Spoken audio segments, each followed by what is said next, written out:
Bismillahirrahmanirrahim. Assalamualaikum. Persiapan sebelum ke hospital.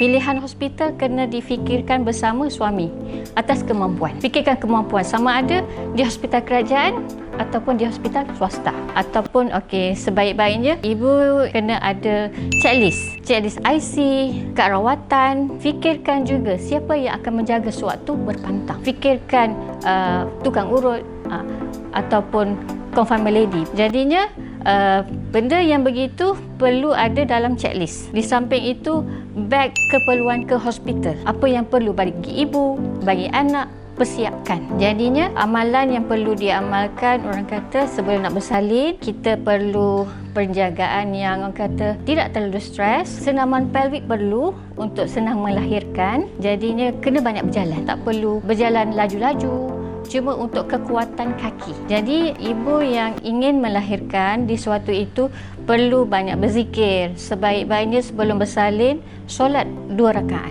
sebagai seorang Islam. Tapi kalau ikut agama-agama lain terpulang. Tapi ada keperluan yang tertentu, khususnya air selusur perlu dibawa ikut kepada keadaan keperluan. Kalau kata andai doktor kata tidak perlu, tidak perlu. Tapi sebaiknya pada waktu 38 minggu, ibu yang hamil perlu diri sendirilah ya. Ibu yang hamil perlu pastikan puting payudara terbentuk supaya bila penyusuan berlaku senang untuk memberikan susu badan. Pastikan puting payudara terbentuk, atau jika tidak terbentuk dengan air mandian, sabun, betulkan payudara puting supaya terbentuk. Bila sudah melahirkan, tidak ada masalah nipple yang inverted, yang ke dalam. So, jadi keadaan panik tidak akan berlaku. Sebelum ke hospital, suami dan isteri sebaik-baiknya perlu ada kelengkapan yang untuk beg, sama ada 3 set. Kalau ibu itu tidak bekerja, 2 cukup. 1 di kereta, 1 di rumah.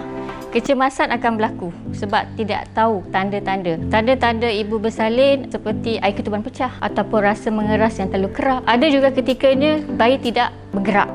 Jika bayi tidak bergerak, sebaiknya kiraan berapa kali, berapa jam. So, jadinya fikirkan terus ke hospital ataupun klinik yang terdekat supaya jantung bayi itu berdegup. Itu semua daripada deria rasa ibu. Setiap ibu mengalami dia rasa pergerakan bayi. So, jadi bila waktu ke 38 minggu ke atas ataupun sebaik-baiknya dalam waktu 7 bulan sentiasa bersedia. Sebab kelahiran akan berlaku awal sama ada 7 bulan atau 9 bulan.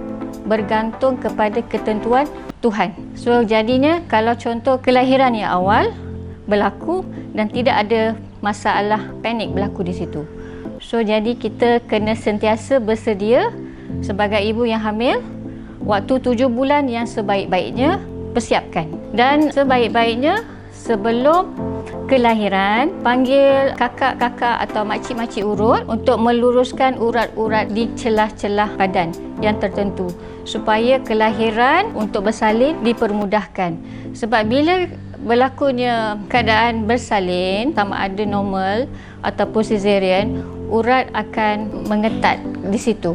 So, jadi perlu untuk perjalanan darah sebaik-baiknya lakukan urutan yang terakhir sebelum bersalin. Itu atas keperluan masing-masing. Tapi sebaik-baiknya perlu urutan sewaktu hamil supaya kita pun sebagai ibu yang hamil mendapat idea macam mana untuk menjadi ibu daripada kakak-kakak ataupun makcik-makcik urut, tips-tips yang berguna, apa-apa keperluan ataupun doa-doa.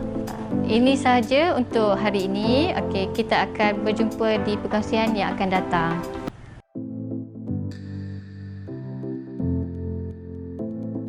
The Aura.